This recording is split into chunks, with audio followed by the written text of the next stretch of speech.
Nick Taylor. Speaking of the NBA, LeBron has been lauded in the past for having a voice on social justice issues, but protesters said James' comments presented a double standard because he's used his clout to press for social causes in the United States, and now it seems he's more worried about money than people. Stephen A., we were discussing how bad of a look this is for LeBron James. I want you to pick it up. Here's what I want to say, and I want to say this to all three of y'all, and I just want you to hear me out here because I'm not disagreeing or challenging any points that y'all made. I just want to make sure this gets out, disseminated to the masses. Number one, when you are a black man and you are a public figure, more often than not, even with issues that don't pertain to you, the more significant your voice is, the more you resonate, the more our community calls on us to speak out. For example, Trayvon Martin, Tamir Rice, and others were not sports-related issues. But I'll be damned if people weren't stopping me on the street from my community stating, you need to say something about that. Now, that doesn't mean that I have to march lockstep for my community, because one of the things that I think black people in positions of you know, in the public eye that have a voice need to be reminded of is that we don't speak for all black people. Jay and I are brothers, but guess what? Jay has different opinions than I do. Jalen has different opinions than I do, etc. We're not one monolithic group where you hear from one of us, and that means you've heard from all of us. I think LeBron James needed to be reminded of that, number one. Number two, if you want to knock LeBron for anything, and I don't think he deserves to be knocked, I'm here to say this. I would like to remind LeBron James that you did speak out against Trump. Now, understand what that means. When you're willing to tackle these issues, even though you've got millions who support you and echo your sentiments, there are millions who didn't. And so as a result of that, those same folks are the ones that were clamoring for you to speak about China because they were looking for the consistency as opposed to the hypocrisy. He has to be careful about that moving forward. Number three, I work for ESPN. And let me tell y'all something right now. That means we work for Walt Disney. Last time I checked, we do business in Hong Kong. Last time I checked, we do business in Shanghai, and I'll be damned if I'm going to apologize for shutting my damn mouth and leaving the voice of ESPN to Jimmy Pitaro, Connor Shell, Bob Iger. I'll be damned if I'm going to apologize for that. And guess what, ladies and gentlemen, let me call myself a sellout. Let me tell you what selling out is. If Bob Iger or Jimmy Pitaro said, Stephen, leave this to us to handle, guess what I'm going to do? I'm going to leave it to them to handle. Now, that's a geopolitical issue. We talking about something that directly affects me as a black man, my community. That's an entirely different ballgame. But something that far expansive, there are lanes to this. And people out there who are critical of folks want to act like they don't know those lanes when they damn well know there's lanes because it's with their employees. And my last point, Adam Silver, we must respect this man and his greatness as a commissioner. But we have to be honest that his initial comments were not his shining moment. When he came back and articulated more expansively on what he had to say, he shined. But his initial comments, you understand, where he didn't seem to be taking sides because China was canceling games and refusing to air stuff on CCTV. You're talking about the original statement that when that was translated into Mandarin. That's right, right? What I'm saying is some people were saying, had that been David Stern, to your point, he'd have said, this is who we are. This is how we do business. This might have been a mistake, but let's not act like this is supposed to affect our business. And that would have been that. Whereas Adam, obviously, a bit more diplomatic, at least in this particular instance, there were people who were comparing the two commissioners, the former and the present. I don't know how much better you could have handled it than Adam Silver, even if you didn't like his initial comments. I'm not questioning it. He's trying to preserve a business relationship and stand up for the right. I'm only saying you and I both know there were people questioning him. That's all I mean. I'm not questioning them. As I said, I have no problem with we share interests, not values with China. And this comes up from time to time, and it was bound to happen, I think. First of all, what you said last segment, I think LeBron could stand up and simply say, this is what I'm going to say about that without getting into details. We have a lot of business together. I don't want to offend anybody here in a way that will affect the business. I have to be honest about it. But I will say this, and you can take it however you want. I stand for freedom and equality. I'm for freedom and equality. And if the Chinese government doesn't like that and has to come out and say, LeBron James said he's for freedom and equality, and now we're going to cancel business, then that's on them. And I don't think they would. That's one. Two, the reason LeBron James can go at Trump in this country is because we allow for dissent. The Chinese government does not. That's why you love being an American, because you have the freedom of speech, among other freedoms, but it's our most important one.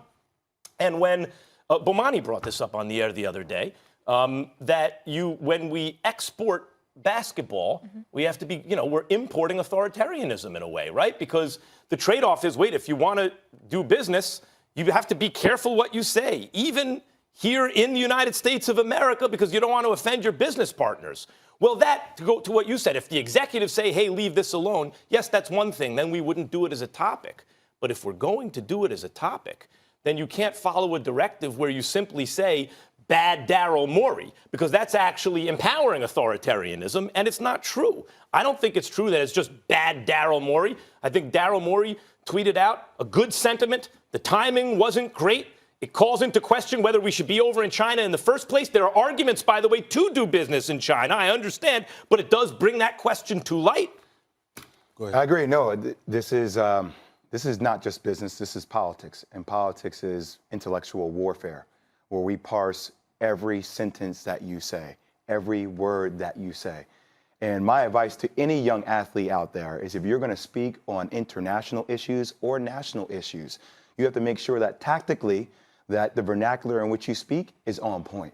It has to be on point. So I would agree with you with the way he handled. I think I understand that LeBron at that time was trying to air more grievances about the double standard within the league, about if an athlete had said this. I don't think the timing of that was correct at that given time. I do think that if you had 11 days, you should have kind of came up or ideated on what the right statement should have been, instead of talking off the cuff, which he's been able to do when it comes to U.S. political things, because he understands it. Though. It did, but it felt like it wasn't. When you engage in that, you have to think thoroughly through exactly everything. Let me ask you guys all this. Though. I want to ask you this too, Stephen A., because I feel like LeBron, you would think he's built up enough equity of respect at this point. But do you think now moving forward, everybody is going to question his sincerity and his motive? I do not. I think they will, but I think it's grossly unfair. Agreed. And the reason why I think it's grossly unfair is that, listen, we all know I can be critical of LeBron James from time to time, but I respect the hell out of this brother. I love what he's represent and what he has personified, and he deserves better than this. Similar in a lot of ways to how folks turned on Jay-Z when Jay-Z did his press conference with the NFL. It's like, my God, wait a minute. How do you go from loving and appreciating not just the greatness, but the conscientious perspective that these guys bring to an equation for years, and then one thing makes you say, all of that gets eradicated? That's something that happens to us, as far as I'm concerned, far more than it happens to any other race of people, and it really bothers me. Can I ask you a question, Max? Mm-hmm. So if LeBron came out and said what you needed him to say, what does that do?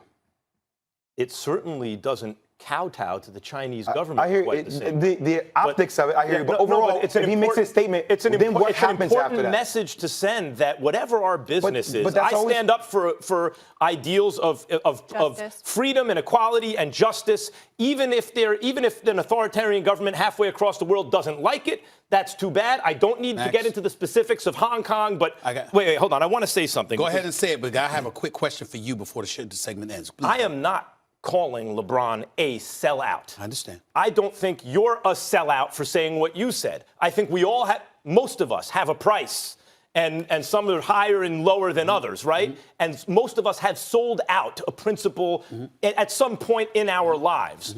I do not think that means you, as they say, throw out the baby with the bathwater. I think it gets weighed in balance. And do I think that LeBron, the good he has done, outweighs the fact that he equivocated here? Yes, I do. Max, but I'm going to call it what it is. Hey, listen, first of all, let's first take, you don't have to apologize for calling it like you see it. That's how you see it. That's how the hell you see it. I'll back you 1,000% on that. I know you will. Don't worry about that. But here's the thing, and I'll close this segment by asking you this question. You can answer it too, but especially you.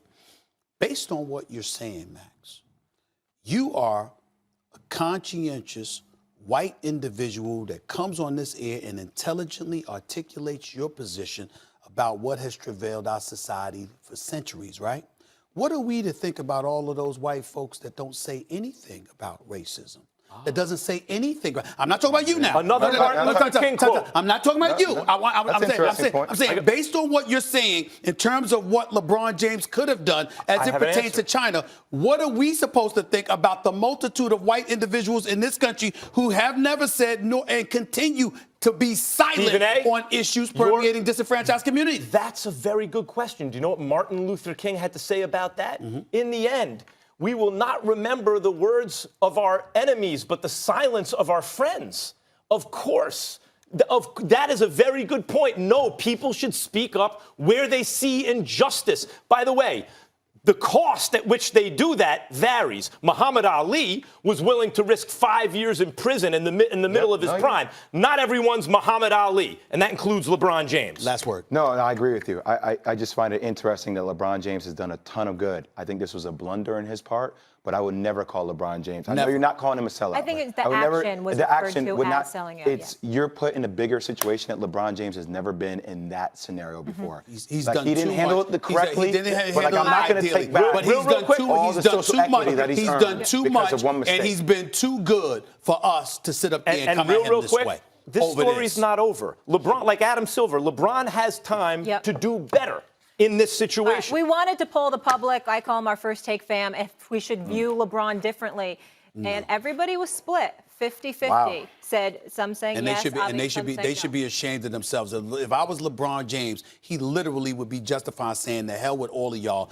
Don't talk to me about nothing but basketball." Well, you know what? It ain't right. Everybody weaponizes it now. Now it becomes politicized. It's not right. He shouldn't be treated that way. Let's leave it there. Appreciate the discussion, guys. I understand. Jalen Hurts and Tua have been battling for the title of best quarterback all season, but will another star steal the Heisman from both? Paul Feinbaum joins us next.